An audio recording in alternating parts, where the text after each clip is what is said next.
केव्हाही न घडलेला प्रकार पहिल्यांदाच घडला। शौर्य दिनाचं बॅनर फाडल्याने गावात तणावाचे वातावरण निर्माण झाले। पोलिसांनी क्षणाचाही विलंब न लावता घटनास्थळ गाठले।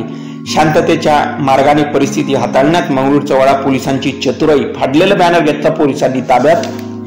शौर्य दिनाचं अभिनंदन करणारं बॅनर ग्रामपंचायत परिसरात लावण्यात आलं होतं। सोमवारी सकाळी महापुरुषांचे फोटो फाडल्याचे गावकऱ्यांना दिसून आले। त्यामुळे गावात तणावाचे वातावरण सुद्धा निर्माण झाले होते। वेळेपुरती बाजारपेठ सुद्धा बंद करण्यात आली।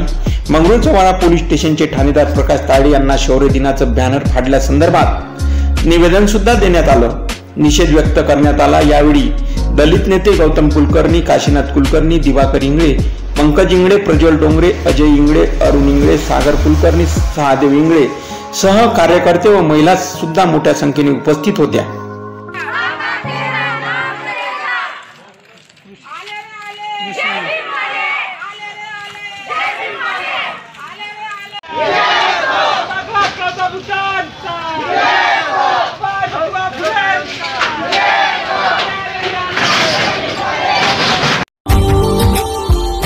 Subscribe now and press the bell icon.